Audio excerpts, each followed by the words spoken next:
guys, so pagkaroon, naabot na po tayo ng buhos ng dilim. Ayan, hindi buhos ng walang, buhos ng dilim. Ayan guys, dito pa rin tayo sa trabaho at finishing na. Ganito po namin pinipinis yung ating binuhosang slab. Ayan guys, oh. Ayan, naman sa napunusan mo yan at na medyo natuyo na, hindi mo agad hini-helicopter yan. Pero ito ngayon, medyo tuyo na yung ilalim yan. Kaya nag-umpisa na tayo mag-helicopter para ma-absorb niya, lumabas yung tubig niya. Hanggat di mo po hini-helicopter yan, yan ay magkakaroon ng hindi magandang finish. At magkakaroon ng crack mga ka-hardot. Ayan, kaya kita nyo naman ang helicopter tuloy-tuloy yan. At ito mga gilid po natin, mga ka-hardot, obligado po natin yan. Ipinis, igarmala ang tawag dyan. Mano-mano po ang paglalagay niyan para yung duksungan ay maganda ang pagkakaduksong, pantay, hindi magaspang.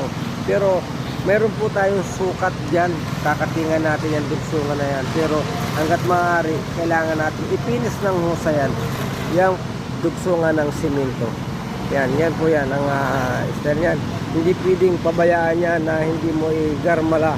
Kasi pagka pinabayaan maging garmala yan, hindi ginermala, magbubukol-bukol yan at hindi maganda ang kakapinis yan. Ayan guys, so tingnan ninyo, habang hini-helicopter, ginawalit-bigan ng tubig kasi matigas ang ibabaw niyan. Yung ibabaw po niyan may hardener. Nilagyan po natin ng hardener yan. Kasi straight to finish, wala na yan gagawin dyan. Hindi na pipinturahan, wala nang epoxy, basta ganyan na lamang yan. Kasi habang tumatagal yan at ginagamit mo at nililinis, kumikintab ang sayag. Kaya guys, at medyo natuyo na ito, kaya minamadali na nila ang pagpipinis. Pero yung gilid niyan, minanumano natin yang ipinis. Yan ang huwag natin kalilimutan. At ito na, dito tayo sa kabila. Ayan guys, oh, ito, medyo tuyo na ito. Tuloy na ang pag-helicopter nito. Ayan tingnan nyo guys, yan na yung finish niyan. Pantay ang duksungan yan, oh. Ano makikita nyo dyan, hindi nakabuka. Ito po may expansion din dyan. Kung makita nyo may parang may crack yan, meron po yung pillar board, oh.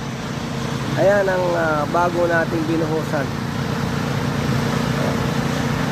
Ang islam po na simento na ito ay 200 to 240 ang islam ito, malambot. Hindi pwede dito yung matigas.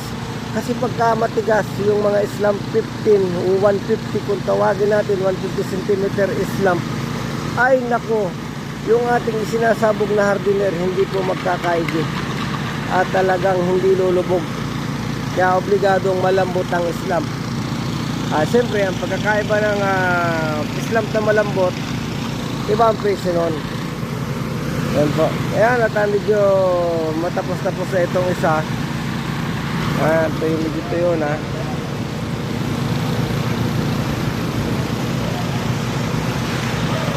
Ay, kida! One time like that. Ha?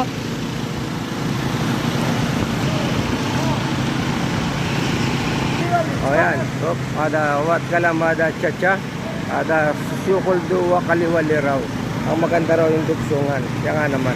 Kasi yung gitna, hini-helicopter po natin yan. Ayan. Ganyan ang mga pagpipinis. Hindi mo pwedeng pabayan, hindi mo titigilan yan. Kasi pagka tinigilan mo yan, magkakaroon ng bako-bako. Ito, tingnan guys, ito. Ito, going to finish na ito. Yung medyo malagkit na ganyan.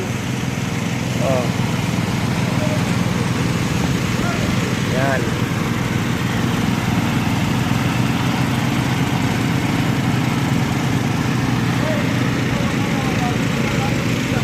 Tingnan nyo mga kabis nyo. Kaya yan, kita nyo ang mga trabaho ng mason, iba rin, talagang paspasan yan pagka ganitong matutuyo na. Pag matutuyo na yung konkreto, ayan, obligado mong linisin ang mga dugsog. Tali na. Ayan.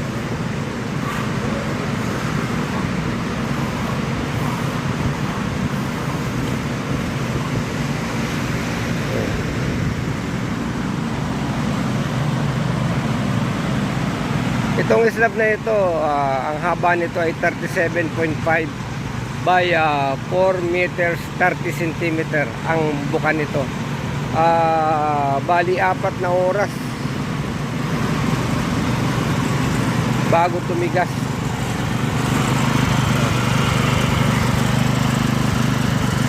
Obligado mong may alalay na tubig. How to finish the slab. Ayan. Ang helicopter, ang pagtutrowel ko, una pabalagbag. Kaya pabalagbag, papunta ganyan, papagano, punta ron. Ngayon naman, papunta doon, paayo naman ang takbo niya para hindi nyo makitang mayroong bako-bako. Ayan o. Ganyan po ang pag-ano ng trowel machine. Kanina, papunta ron siya, papaganon. Ngayon naman, papunta roon. Ayan.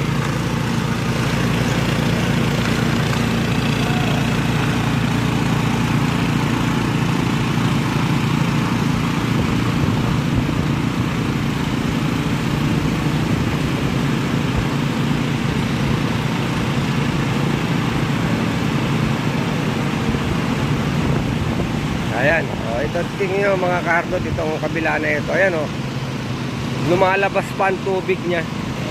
Ibig sabihin, sariwa pang, hindi pa masyadong tuyo ang ilalim. Lumalabas ang tubig niya Habang kinikis-kis mong ganyan, yung tubig niya lumalabas. Pero kailangan mo din naman basahin yung ibabaw. Diyan, binabasa ang ibabaw kasi matigas na yan matigas yan Pag hindi mo yan binasa ng tubig, ayan, hindi mo na mapipinis yan, magaspang, hindi mo mapapakinis. Kaya kailangan mo rin baligwigan ng tubig. Kakita nyo, nagwabaligwig ng tubig yung isa. Ayan.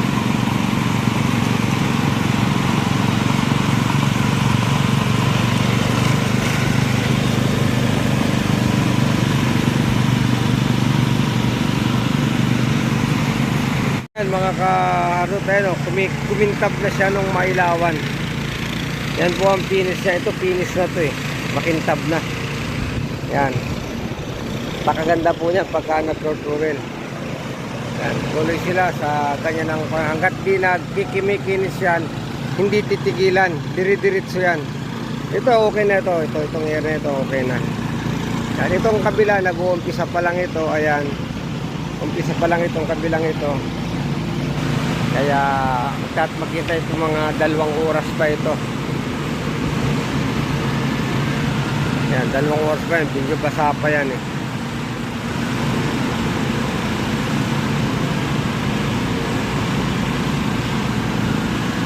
Yung mga kardo talagang yung hindi mo dapat titigilan yan.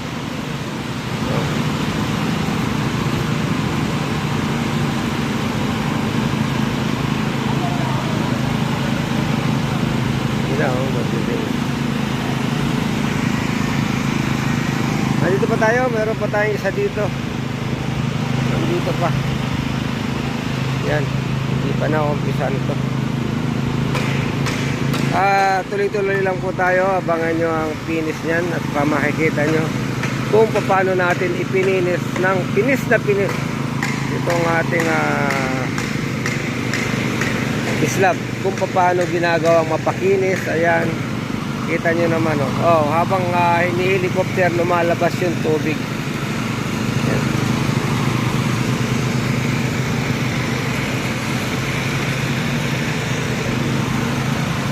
Medyo malabo na, liliwanag na rin yan.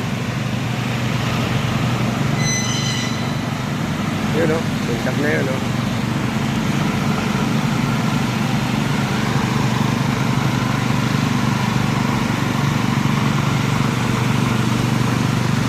magkasunod sila. Ganun.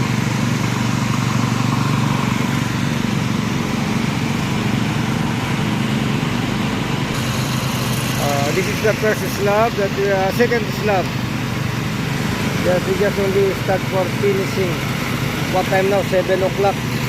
And this is the first slab that we are pouring. We start finish. The half is already finished.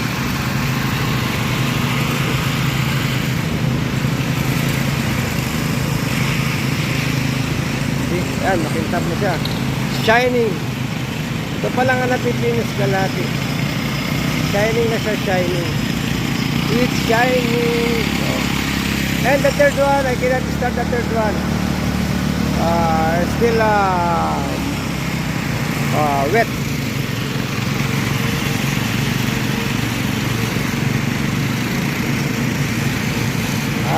Shout out sa lahat ng mga machine dyan. Yan. Kung mag-aabot kayo at pasun kayo, sigurado yung maalam kayo mag-operate yan. This is the first slab. Yan.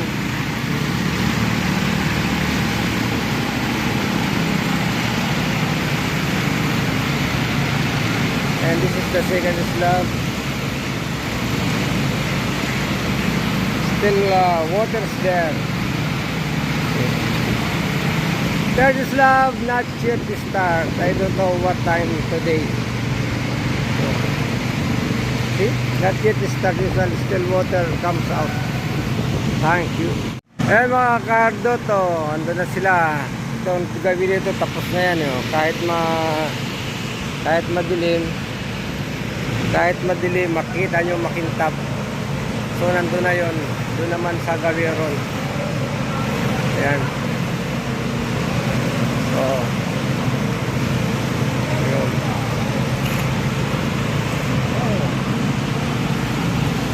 Ito mo sa kabilang ito guys, mga isang oras pa to. Mapipinis na.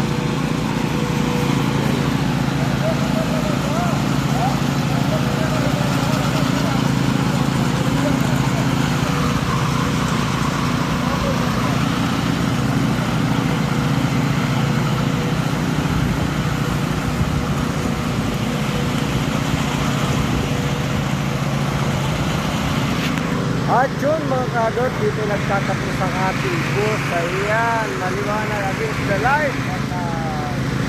At maraming salamat po sa inyong panonood ng aking video. Ayan, about kung paano natin ipinipinis ang slab gamit ang mga squirrel machine. Hanggang dito na lamang at maraming